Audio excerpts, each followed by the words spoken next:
Nesta edição, a pauta será Tecnologia na Copa do Mundo. O Seminário de Integração Latino-Americana, promovido pela CNTU, colocou em discussão o atual cenário geopolítico dos países que compõem o continente.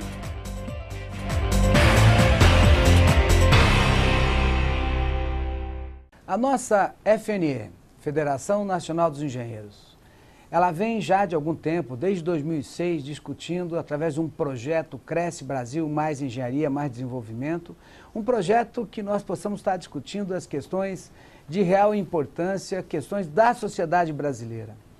A nossa federação abre, discutiu e fez diversos seminários esses para discutir temas de importância para a sociedade, de infraestrutura, vamos falar um pouco de saneamento, de meio ambiente, de recursos hídricos, de transporte, de energia, quer dizer, assim por diante, de educação, de engenharia. Na verdade, nós estamos discutindo questões de real importância, em que nós estamos fazendo o quê? Preparando um documento, novamente, para distribuir, para apresentar a todos os candidatos a governador, todos os candidatos a presidente do país, para que nós possamos estar contribuindo no seu programa de governo, para que cada um desses candidatos tenha a oportunidade, se quiserem, de lançar mão dos nossos documentos, para que esse possa fazer parte, em algum momento ou em alguma parte do seu programa, dos nossos conteúdos, das nossas propostas. Propostas essas que nós entendemos, através de discussões no Brasil todo, com profissionais e especialistas, que contribuem nessa discussão, nós temos a pretensão, obviamente, de entregar esse documento e que esse documento faça pelo menos uma parte do programa de governo de cada um dos candidatos. Porque nós entendemos que seria importante que a discussão ficasse no campo das ideias, que não as discussões dos candidatos não ficassem no campo dos dossiês. Até porque isso é uma questão de polícia, uma questão de verdade, uma questão que seja discutido de uma outra forma. Nós, enquanto cidadãos, enquanto profissionais, gostaríamos de discutir plenamente o programa de governo de cada candidato, apresentado, contribuindo com ele e tendo em vista que aquele programa, aprovado por aquele candidato e apresentado para a população, deva ser cobrado depois de eleito, deva ser acompanhado através de um planejamento estabelecido.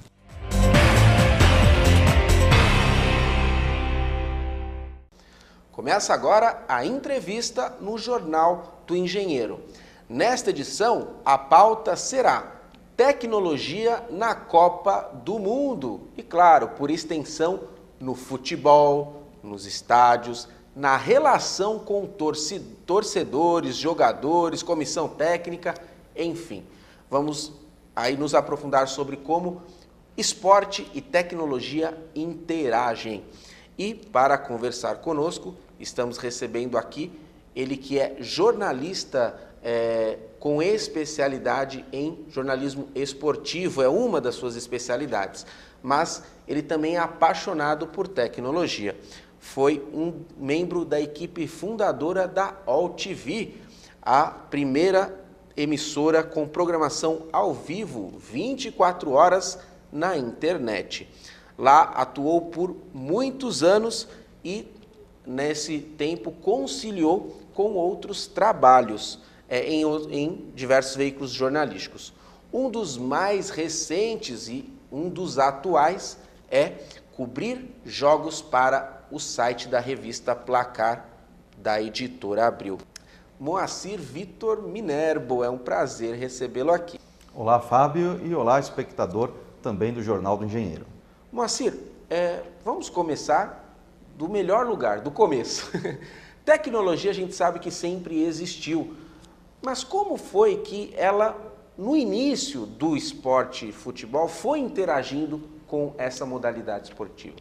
Pois é, a tecnologia, ela trabalha de uma forma mais para o público do que para o próprio jogo, em específico o futebol, que não adere tantas novidades assim dentro do jogo, mas na parte de organização, estrutura, como por exemplo a internet tem ajudado muito o trabalho dos árbitros, dos jornalistas e de todos aqueles envolvidos. E também para o público, que acaba recebendo essa informação através dos aplicativos, através dos sites, enfim, de diversas formas. Mas o primeiro registro importante ou expressivo, né, da história da prática do futebol que nós podemos citar é a final da Copa do Mundo de 1966, quando especificamente naquela final a partida estava empatada em 2-2, foi para a prorrogação e logo aos 11 minutos a Inglaterra marcou um pseudo-gol, porque a bola não entrou, na verdade.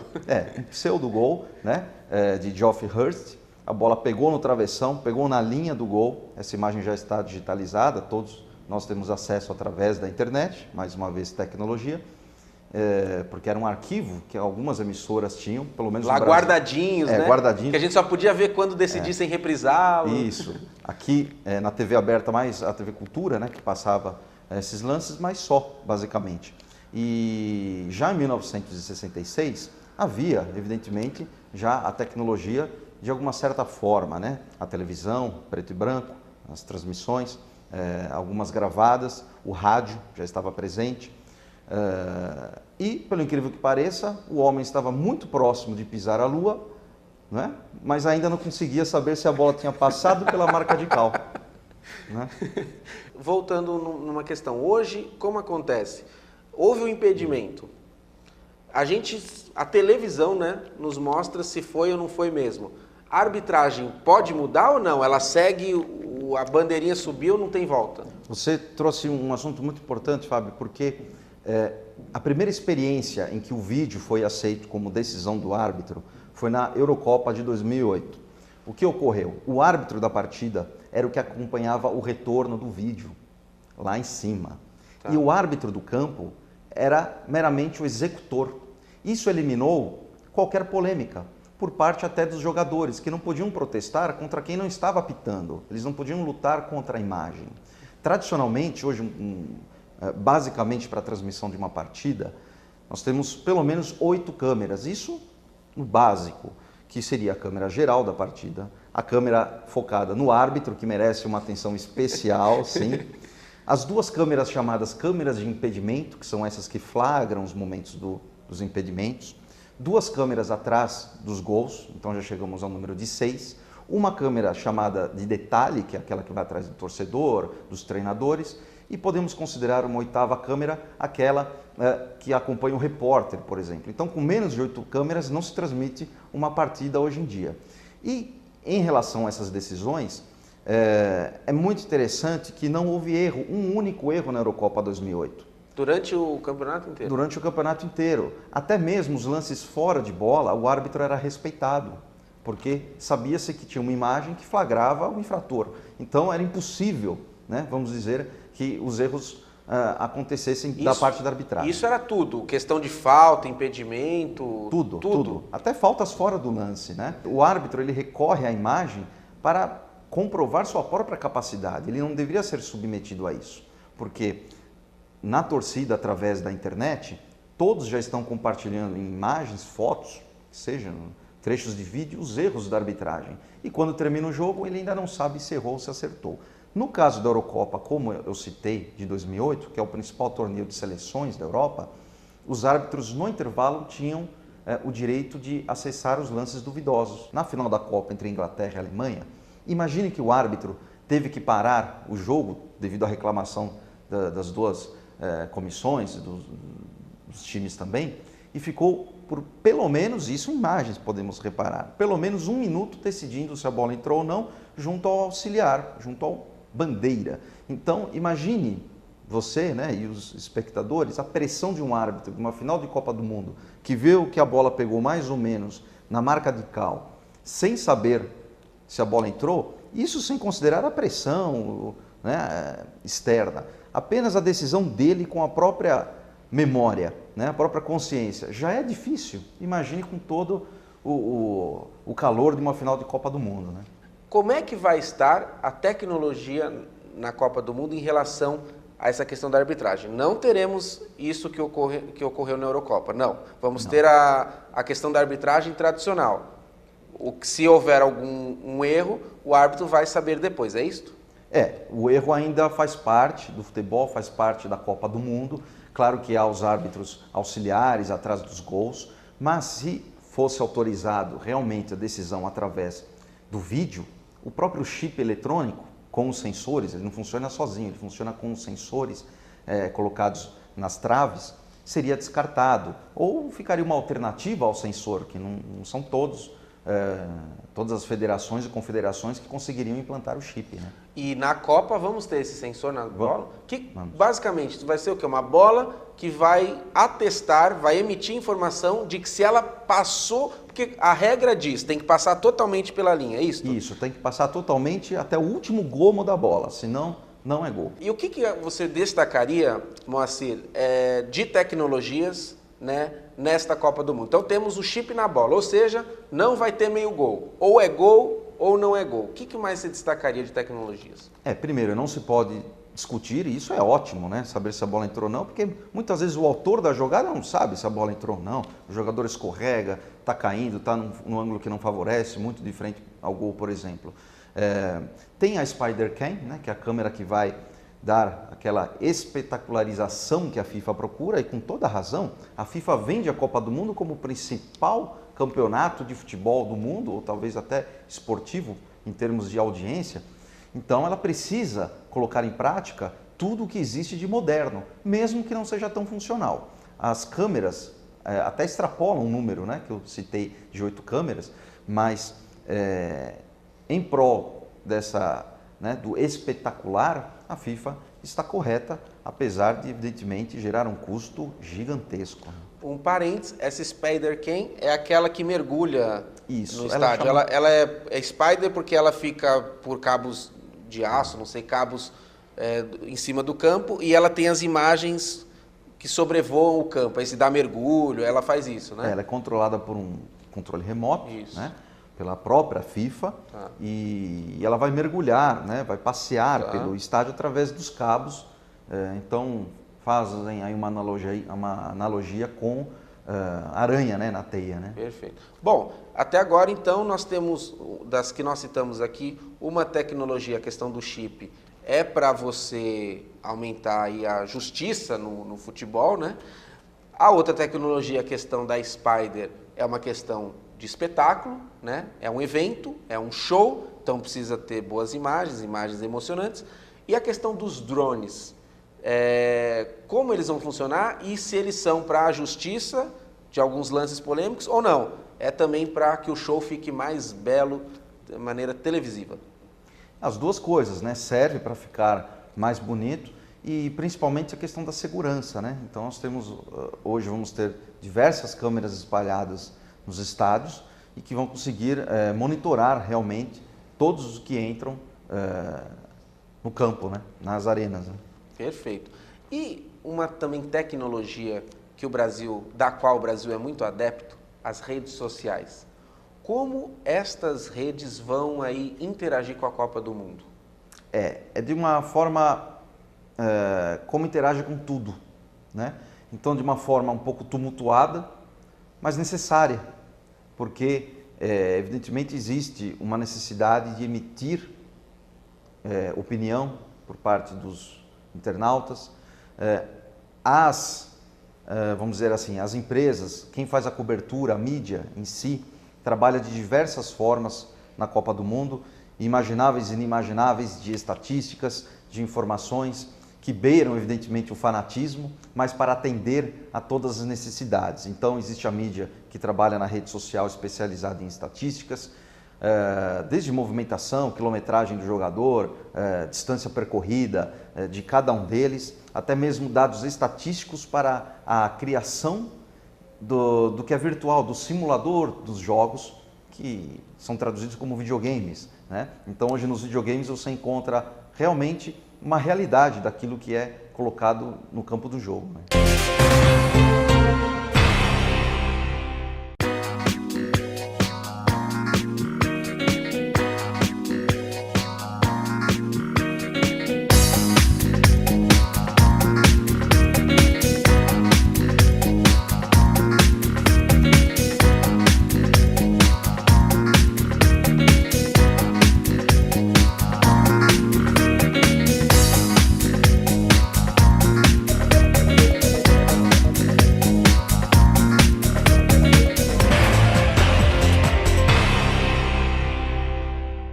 Agora a questão dos games que você disse. O futebol é um grande mercado, né? Uma atividade econômica, mas que movimenta outras correlatas. Uma delas é o mercado dos games.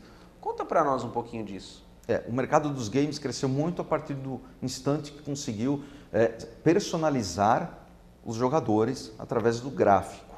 Então, em 2001 para 2002, na Copa do Mundo até, né, que tivemos de 2002, foi a primeira vez que um game conseguiu reproduzir movimentos fiéis através da tecnologia de um jogador. Aqueles passinhos do Roberto Carlos, isso, eterno lateral esquerdo da seleção. Foram os primeiros jogadores colocados, eles foram praticamente escaneados, né, em movimento. O Roberto Carlos, o Luiz Figo, português, e o David Beckham, o inglês, né? Então esses três jogadores foram os três primeiros, talvez, escaneados, né, por quem faz a computação gráfica. O Beckham, um scanner maior para pegar o topete até o final. É verdade. E era um problema, porque cada ano ele aparecia com um corte diferente de cabelo, né? Era um problema, né? E é isso, é a tecnologia da indústria dos games reforçando a imagem do futebol e vice-versa, essa interação? Reforçando, e há também uma competitividade que a gente não pode descartar, porque cada vez mais o público desde cedo, eu disse há pouco, né?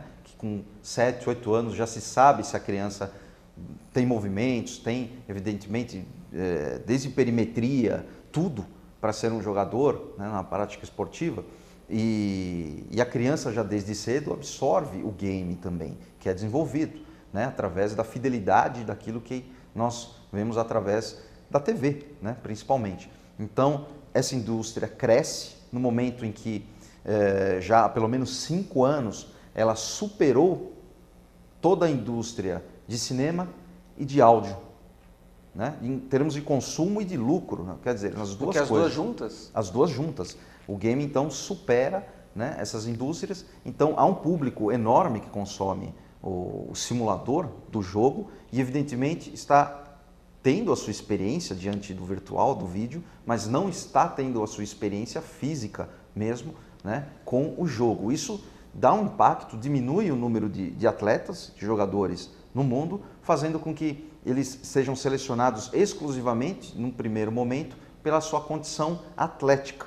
E depois, já chegamos num patamar em que todos estão muito equilibrados na questão atlética, por isso, mais uma vez, o talento tem se sobressaído, como Messi, Cristiano Ronaldo, Neymar e outros jogadores, né? Perfeito. E também tem aí um aparelhinho tecnológico acoplado aos videogames que captam os movimentos do jogador de videogame, né? E projetam na tela.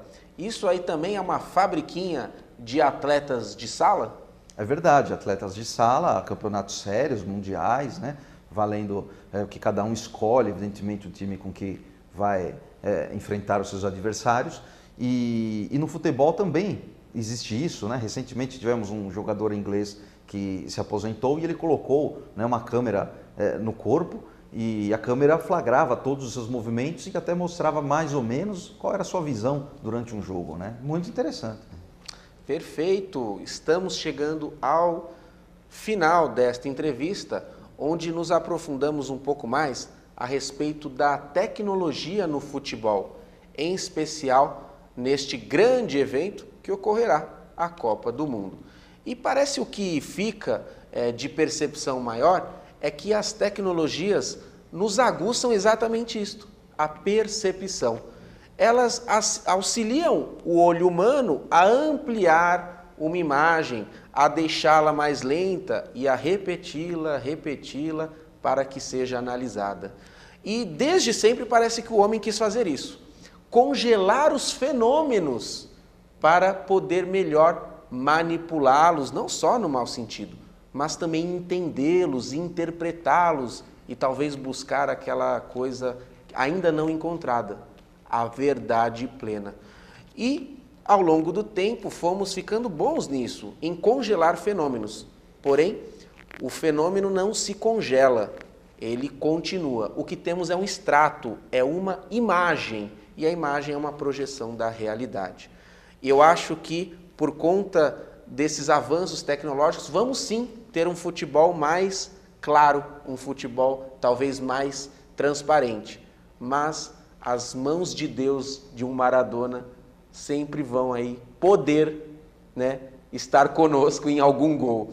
E eu quero deixar aberto aqui para que o Moacir também faça suas considerações finais. Muito obrigado, Fábio. Obrigado pela audiência. E, evidentemente, suas palavras estão para lá de corretas. Os momentos são todos únicos, né? Por mais que consigamos congelar alguns deles em imagens, em fotos, em alguns momentos a máquina do tempo ainda não foi inventada, né? Não foi desenvolvida, né? Melhor dizendo. Mas, de toda forma, a tecnologia tem ajudado muito, tem empregado muita gente, traz ao espectador todos os detalhes que ele precisa, que ele busca, mesmo que isso seja em demasia. Mas é interessante, porque, de uma certa forma, se cobriu o esporte e os outros eventos também, de uma forma que poucos imaginavam que um dia seria possível. E agora é possível, mesmo que seja muito custoso, mesmo que exija um esforço enorme, de um dinheiro que muitas vezes a gente sabe que não tem, mas para o momento é mais um momento único, como foi em 1950, quando recebemos uma Copa do Mundo e ficamos por 64 anos relembrando nos livros, nas poucas imagens, nos depoimentos, né, nas entrevistas que tínhamos daquela época. E agora vamos ter um material um pouco mais rico. Vamos ver se o resultado de tudo isso também será rico, né? Boa parte dos torcedores esperam uma final melhor. É verdade, é verdade. Ok, acompanhe conosco ainda esta edição televisiva do Jornal do Engenheiro e saiba mais a respeito de tecnologia, de inovação e desenvolvimento. Um forte abraço e até breve!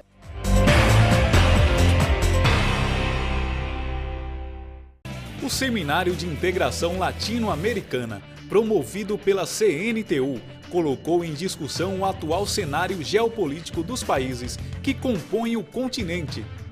Eu vejo que esse evento latino-americano, de nós discutirmos as questões profissionais, liberais, universitários, é de extrema importância que nós, trabalhadores, façamos discussões dessa natureza, para que nós possamos entender, ajudar, participar e influir, sempre do lado positivo, nessas questões que são de real importância para todos nós, latino-americanos e, em particular, brasileiros.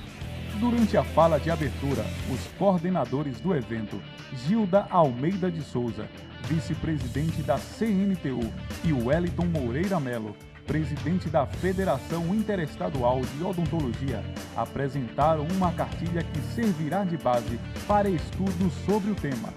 Os trabalhadores de nível universitário têm que dar o tom nessa integração. Portanto, penso que esse é um dos grandes eventos que a CNTU vai estar realizando para começar a debater e se formando nessa questão, porque é importante a gente compreender e estar formado para poder dar nossa opinião sobre um tema tão importante. É o primeiro evento que a CNTU promove, da integração dos povos latino-americanos, e a CNTU tem essa preocupação de trazer pessoas com conhecimento para apresentar aos nossos participantes, aos nossos sindicatos, a nossa formação. E também é uma preocupação muito grande com a situação do mercado comum europeu, do mercado comum Mercosul, e isso para nós é muito importante, um evento dessa natureza, onde nós vamos trazer conhecimentos para os nossos sindicatos, onde vamos estar diretamente envolvidos, que nós temos fronteiras, o país é um país com fronteiras e que tem o livre trânsito de pessoas e que já vem acontecendo, como os mais médicos e pode vir de outras categorias.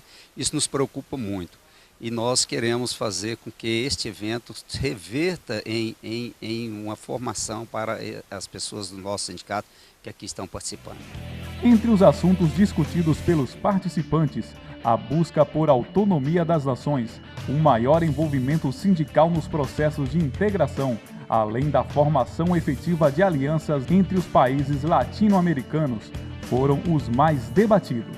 Nós temos uma tradição na América Latina de grandes pensadores que lutaram, defenderam, propugnaram a ideia da unidade nossa continental, o José Vasconcelos do México com a raça cósmica, o nosso Darcy Ribeiro com a Roma tropical, e o seminário da CNTU visa avançar nessa direção.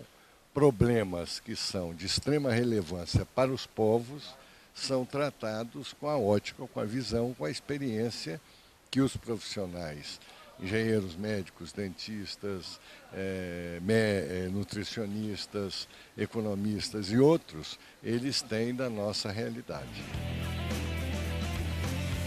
Por fim, o embaixador Samuel Pinheiro Guimarães encerrou sua participação, dando destaque à importância do evento.